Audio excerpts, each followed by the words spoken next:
little kid, that drug dealer that I wanted to be like, I became him. And once I became him, now I'm on the top looking down on that. I'm that person looking at the world, and I remember times I would be riding around in my car, right? And I remember going back to being that little kid and be like, yo, I remember seeing that drug dealer. But see, now I'm him, and I see that this is not so safe because you can't trust nobody. You you're paranoid. You're scared. You're scared for your life because now you're the drug dealer. You gotta watch your family, your friends, the drug addicts, the police, the feds. All this is up against you. So everywhere I'm putting my money, can't put your money, dirty money in the bank or drugs. Like say when you have just say when you have a large amount of cocaine or heroin or whatever, you can't put that wherever you put it. Your mind is constantly telling you somebody saw you put it down, or somebody may Yeah. break in your house or whatever. So once I became the drug dealers, I realized that when I was when I was a little kid and I seen this drug dealer, that drug dealer was stressed out, and and at this point, I wanted to get out of the dope game, but I didn't know how. I didn't know that I was addicted to the lifestyle and I was addicted to the money. And and it was like, how do I get out of this? And I didn't know how. And and the drug dealers that I seen before me, all of them got locked up, killed, or they started doing hardcore drugs.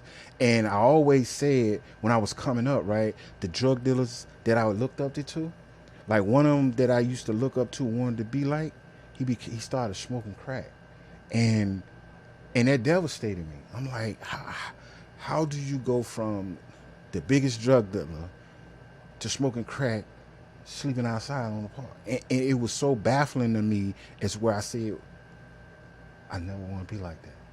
I do not want to be the drug dealer that sold drugs and now he's somewhere sprung out running the streets, lost, crazy, gone crazy. And But this is right. Like this is that delusional thinking, right? Like I'm not going to be like that. I'm not addicted to the lifestyle or the drugs. I want to be a different kind of drug dealer.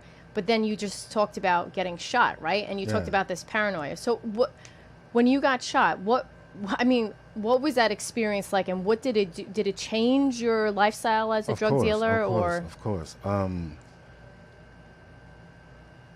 In the lifestyle, right? You can't show no weakness, and and you have to be able to stand your ground when situations come at you. And at this point in my life, I was like I said, I became the well-known drug dealer, and people was coming for us, and it was a lot of gunfire, yeah. a lot of shootings, a lot of gang violence, right? And I got shot. Me and my friend got shot. He he's paralyzed on one side, and when I got shot in my head. I'm blind. I'm blind on one side, and I got shot on my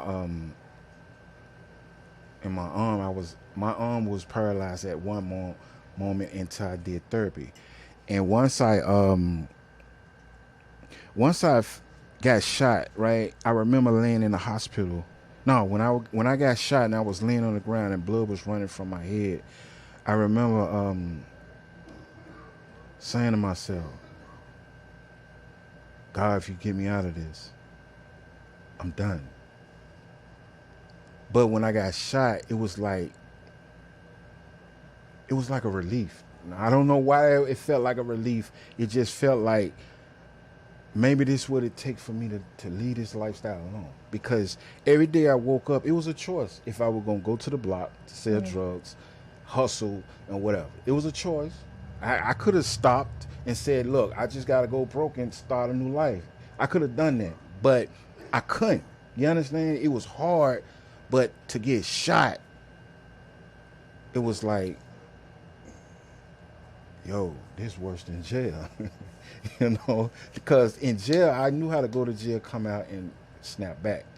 But to get shot and lose an eye, You can't buy now. You can't regrow a lot. You know what I'm saying? You can't. It's nothing you can do to replace what God gave you. So it was like,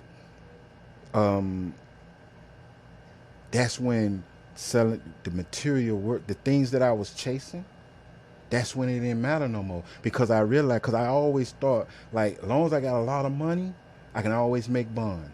I can always, do things. But once I got shot and lost a limb, something that is irreplaceable, that's when I lost the desire to want to sell drugs. Wow. And once I lost that desire, right, I still was lost because all my life I wanted to be a drug dealer.